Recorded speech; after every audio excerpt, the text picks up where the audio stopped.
Hi, welcome to Laura's View and Tarot 2. I'm really glad you're here. Well, it's been a few days and 4,888 miles later, I'm in Maine. Let's take a minute to look at my background. It's not complete yet, but I know some of you regular viewers like to check things out. Okay, and I'll point to a few things and there'll be more things added as time goes on. So I have a old-time kaleidoscope there that has a interchangeable dial to change the picture, so that's already out. Behind me is a crystal you never could see in my old videos because it was on the wall in front of me. So that's one of my favorite. It's got natural, those are called veils in it. And it's one of my most prized gems. Got a feather just because, and a fluorite tower, and then a spherical container of spheres that my daughter started me on. A little Alaska going away gift from my friend Cynthia, and some books are out. Over here, a globe, even though I'm not so sure that globe is still appropriate for our reality, but it's a gemstone globe. And, you know, at the time that I got it 30 years ago, it was, you know, just something I had to save and work for. So it meant a lot to me. Got a few books out, but I've got 6 more boxes and a suitcase to go before it's all done. Oh, one other thing behind me, cast iron, just imitation key. It's not a real one. But I do understand that there's some negative energy in the universe that does not like cast iron. And so I enjoy having a little bit near me. And then I have a small cross stitching project I made years ago that says life is a journey. It's got some suitcases. And then you can thank Alyeska for the spiral up above. That was supposed to be a candle surround. And I could not keep her from trying to eat it. And it's harmful. It's not natural. And so it ended up becoming a wall decoration. And just with the energy involved with spirals and things like that, I just thought, you know, it actually works better. So that's a little introduction to what you'll be seeing in the background as time goes on in my new location here in Maine. And let's talk. Okay, first of all, today's date is Saturday, March 18th, 2023. It's a beautiful day to be alive. Of course, what one isn't, as far as I'm concerned. And I am hearing in the news that Mr. T is talking about even that an arrest is imminent over a misdemeanor charge. Let's take a look at that and see. Now, remember, folks, 2 weeks ago, it was Train Derailment Week. We were all supposed to be focused on that and feeling low about the safety of our rails and our supply systems and everything else. And then last week was Bank Panic Week. And now we're into Mr. T arrest week. Also, Mr. Putin apparently has a charge out. And just like with Mr. T, the ones he's charged with are the ones that people trying to get him for are actually guilty of. Mind-blowing, isn't it? Okay, let's take a look at what I'm talking about. I'm going to share a screen. As always, this information, I'll have a link to my Facebook page, and you can look at these 2 items yourself if you like to. On Mr. T's social media site, he had, this is just a portion of one of his tweets this morning. And he says that now illegal leaks from a corrupt and highly political Manhattan District Attorney's Office, which has allowed new records to be set in violent crime, and whose leader is funded by George Soros, indicate that with no crime being able to be proven, and based on an old and fully debunked by numerous other prosecutors fairy tale, the far and away leading Republican candidate, himself, and former President of the United States of America, will be arrested on Tuesday of next week. Protest, take our nation back. I hear further he was encouraging people to remove their money from banks. Can't confirm that at this point, but that he was saying that that might be some of the best ways to protest. We are, after all, funding our opposition with our taxes and what have you. And I'm not going to talk about alternatives. That's a personal choice that people should make after a lot of due diligence. Let's look at this. Here's some comforting deltas from the 17 team, okay, that happened on 3/21, which will be Tuesday. But this was back in 18 and 20. So 321 on 18, panic mode, enjoy the show. 17, do not fear. Enjoy the show, expect a lot more panic. Okay. Well, I've read about the Mr. T arrest twice. The first time I did, if you go back, what the cards were telling us, it was unlikely. And then the second time it was more likely, but it was reassuring that if something did happen, Mr. T, the original Mr. T, would be safe and well protected. And we've always been assured that Mr. T is safe and well protected in any 17 communication that talks about that. It never mentions that there's peril for him in any way, shape, or form. But this is the first time, to my knowledge, that Mr. T has acknowledged that there may be some plans to have an arrest happen. Now, he is the consummate chess player, consummate, and he has allowed things to happen to set precedents. So I'm wondering, is this setting a precedent again? Okay, like the raid was, like other things that have happened have been.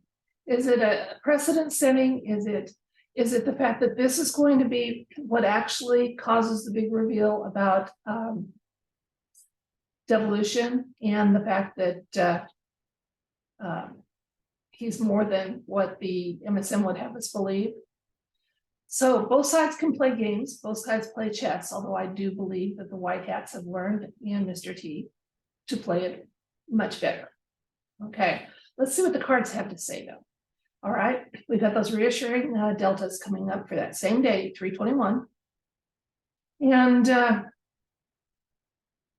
I'm not too worried. And you know, part of the reason I'm not worried is because they want me to be worried. And I refuse to live in fear and anxiety and worry. But I do believe that the cards can give us information, and they'll tell us if there's something to worry about and what that might be. So we're going to ask the cards for insights into this upcoming Tuesday event that Mr. T mentions. Okay, so will there be some form of arrest of a person who is seen in the public eye as Mr. T? And are there other insights and information the universe wants us to know? Let's find out. Okay, insights and information, please. And it's about Tuesday, this upcoming Tuesday, Mr. T's possible, or a person who is seen in the public eye as Mr. T arrest. Is there insights and information that we should know, and advice?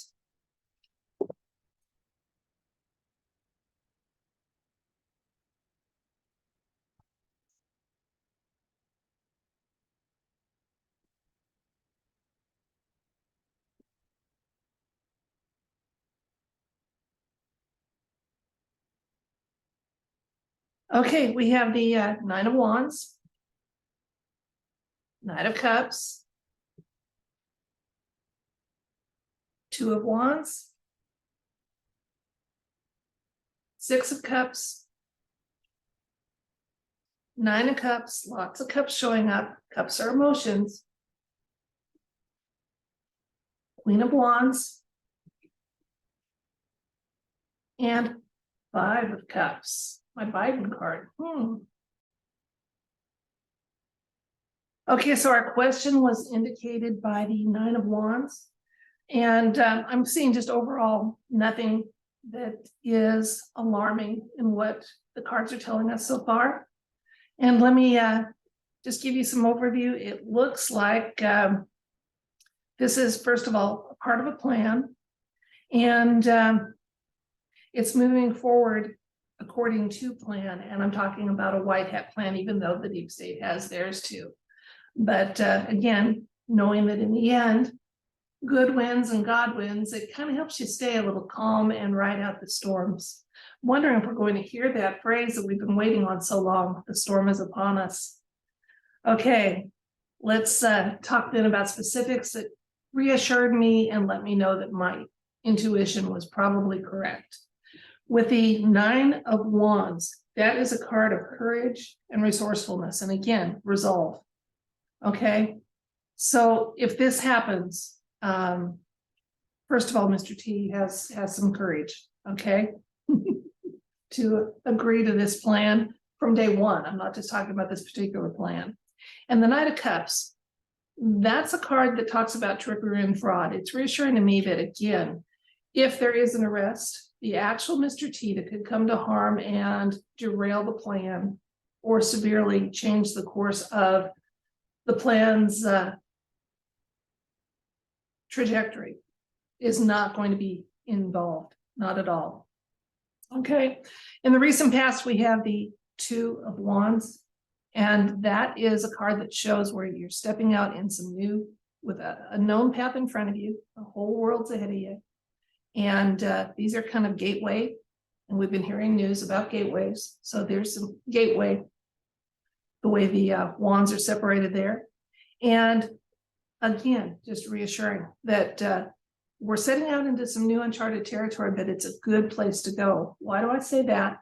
Looking at the current, we have the Six of Cups. Now, cups are emotions. This is a very happy, joyful card. There's no way to read it negatively, even with other things beside it that might, impact a card's meaning at sometimes. And this is a card of reconciliation. So this is part of reconciling back to the fiction, to getting some truth to become more evident and part of our everyday world, even for our beloved normies. Now let's look at the near future. We're going to be not at all worried and very, very happy. This is my 90% card. We're going to be very happy with how this plays out. Okay, nothing to worry about. Queen of Wands is our strongest insight card here, which she shows up. She's a card of optimism and inspiration and a lot of honesty, and we need some honesty coming out. So we may be seeing that there's going to be some disclosures here that actually end up impacting who? Let's look at the other side, the less important insightful card. Here's my Biden card. So there may be something coming up about balloting and Mr. 46's true place in government hierarchy. Okay, I have to be careful how I say things. But truth, we're going to be happy about it. Someone, Mr. Sad Sack, is not necessarily going to be so happy. Let's get a few other cards and see if we have some further insights to get from the universe. Ooh, a major arcana, our first one showing up, the World. Again, now these are for looking forward. What can we expect? This is a victory card, and it does indicate for the whole world. It may be time for things to start resolving and for us to get back on a path that we should have been on long ago. And I say by us, I mean the human race. We got a strength card again, reassuring us that this is going according to plan, and the White Hats operate from a position of strength in both the planning and divine support. Now, whatever your lens is for that, whether it's truly just what we call divine, or if it can, if it accepts the fact that there's off-world energy and intelligences that are helping our planet to get some restoration that is much needed. We are operating from a place of strength. The Death card showing up, which is nice to see actually, because this is about long, slow change. And so a long, slow change, maybe a 26,000 year one, is finally coming to a head. And finally, we have the Seven of Swords. Now, he's just a reminder that the team behind 46 will try to make away with whatever they can, maybe convert some fiat money into real money before they leave or whatever. But no, not nearly as much as they hoped. And definitely they're not only settling for second best, they're settling for about 52nd best. So no worries there, none at all.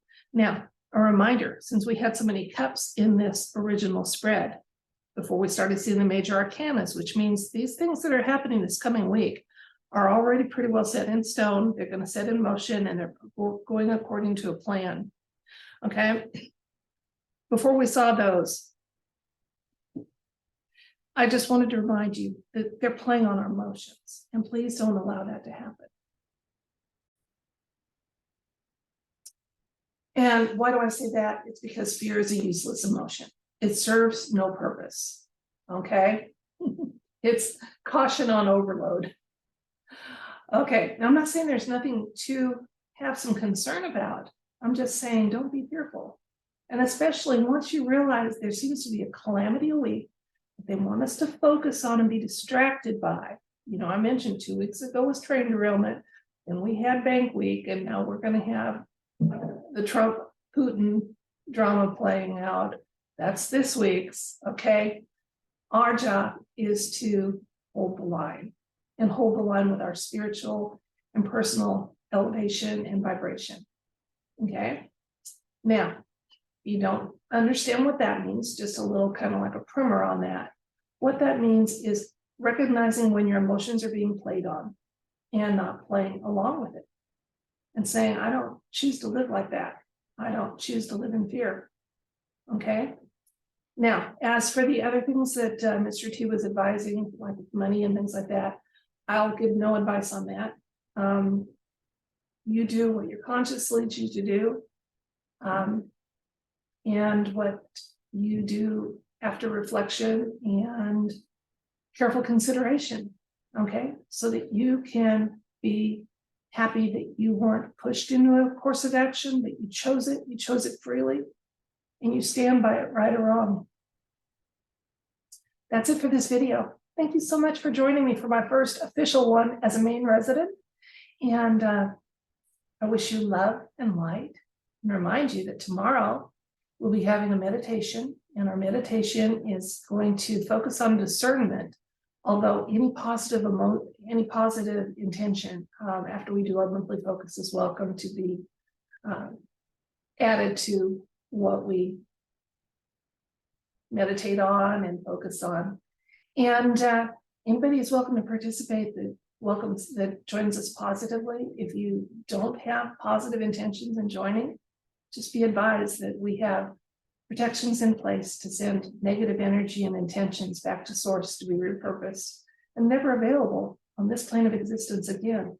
So one way or the other, we're doing our small part to clean up this reality and help humanity get back on the path it should have been on long generations ago.